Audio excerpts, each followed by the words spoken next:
Ruchi Yoshida and I'm conservator. Hi, I'm Natasha Baga-Purkashani and I'm archaeologist.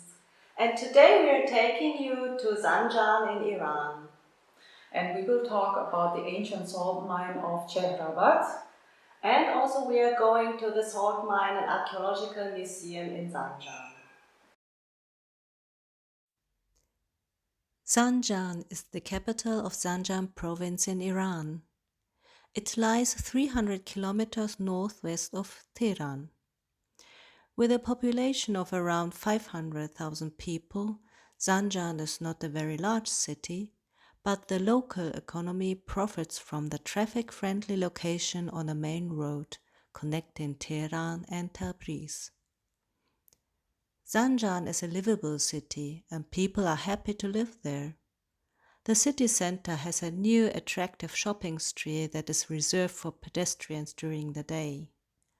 In the colorful bazaar, you can find regional specialties and handicraft products such as the famous silver works or artistic knives and leather products.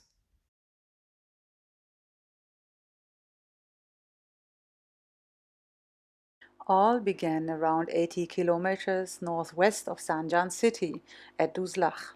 The site is also called Chehrabat salt mine.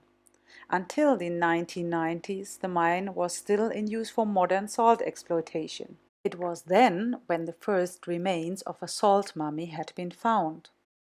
So-called Saltman 1 is one attraction for visitors in the National Museum in Tehran. All the other mummies are stored and exhibited in the Zanjan Saltman and Archäological Museum. From the years 2004 and 2005 onwards, the mine was only accessible to archaeologists. And now many disciplines are involved in the examination of the salt mine and its remains. For example, evolutionary medicine, parasitology, geology, or archaeobotany. Since Tuzlakh became a place of science, more remains and individuals from ancient times have been excavated.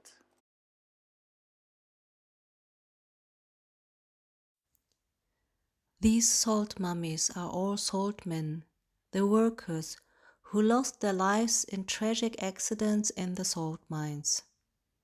They were buried under salt and rocks while trying to escape out of the mine adits.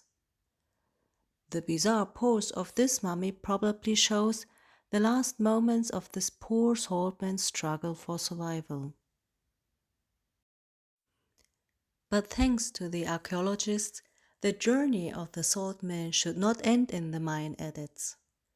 After their discovery, they were transferred to the house of the Solfarari in Zanjan and became name givers for the Saltmen and Archäologische Museum. People are fascinated by the salt mummies.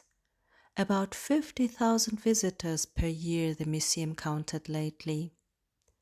The interest of the people seems to rise as more activities are taking place in the museum, also in course of our cooperation. Guestbook entries show that tourists from all over the world find their way to Zanjan to see these spectacular exhibits. And still, there's a lot of work left for further archaeological research and long-term preservation of the cultural heritage. Different projects around the salt mine have been developed over the years, starting from the excavation and research, conservation and restoration, upgrade of building to improve the environmental conditions, Enhancing the presentation of the exhibition, public participation, and regional development. Today, we would like to bring your attention to two projects that are currently ongoing. The project that I am going to explain first concerns the village next to the salt mine. Hamzulu village is, as it were, a neighbor and protector of the ancient salt mine. However, the villagers are at risk of migrating. Due to the geology, there is no drinking water in the area.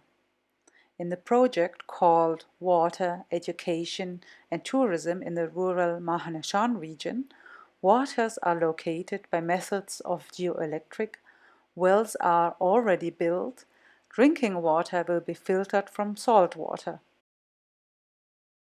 The archaeological site of Duzlach salt mine and Hamzulu village are embedded in a breathtaking landscape.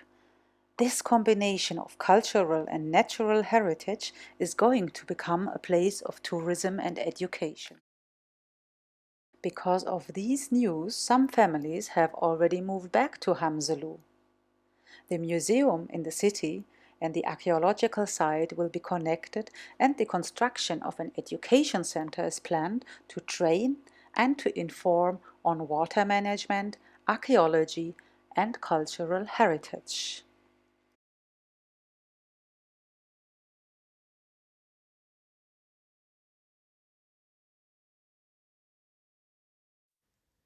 Salt was the reason the saltmen led their lives for.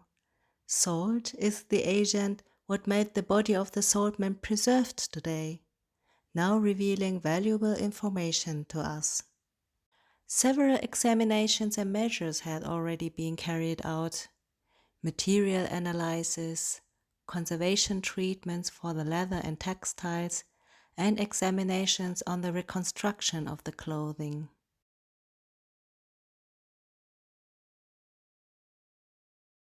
Our recent focus is set on preventive conservation.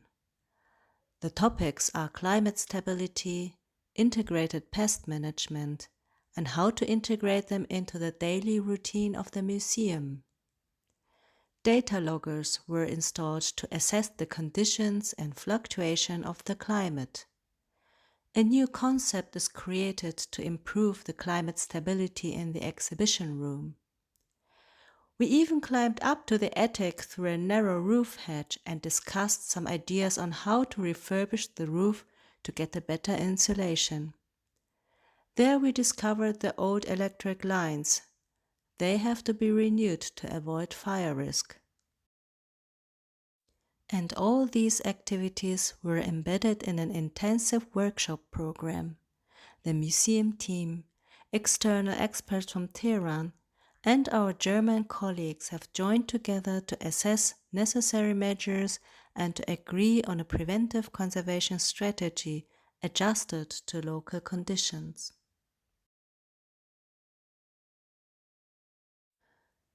Since years, the Iranian people are living with uncertain conditions, and political tensions are flaming up again and again. Sanctions are imposed against Iran, so that financial markets and economies in the country are put under immense pressure. People are struggling every day to cope with their daily lives. Of course, our projects are not unaffected by the political and economic circumstances. Finding good technical equipment with appropriate quality is not very easy in times of economic sanctions. For example, when the broken pump for the pumping tests in the water project sets us back for days in a tightly planned campaign. Buying a new suitable one can be time-consuming, and every money transfer from abroad causes administrative effort. We are also dealing with staff shortage and a lack of qualification. We know this scenario all too well, even from Europe. You might wonder how we overcome all these challenges.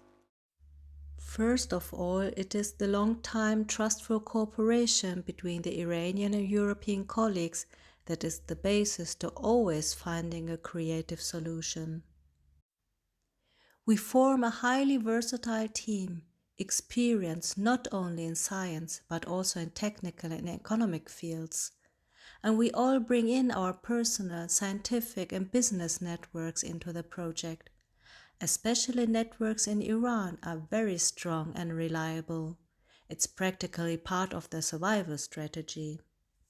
Anyhow, the key to success is to invest in manpower and sustainable relations. That means putting our efforts in the education of staff and in organizational structures. That also means investing in local technologies and markets.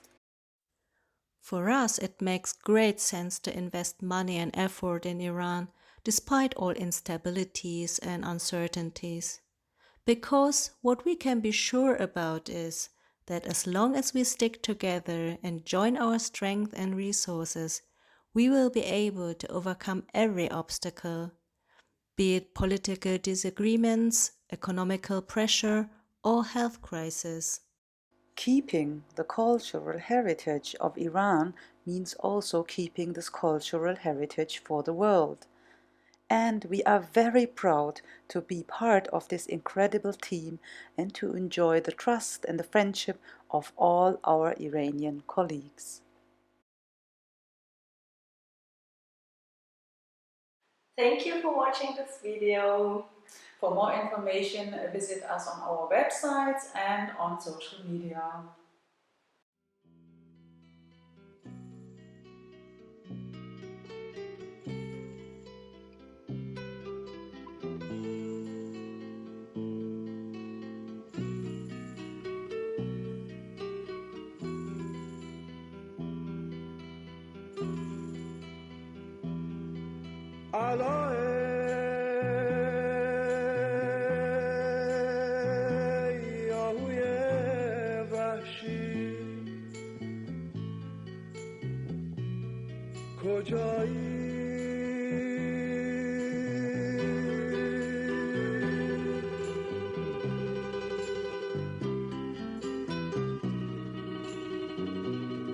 مرا با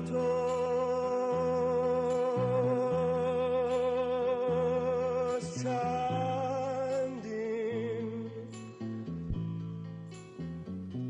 آشنایی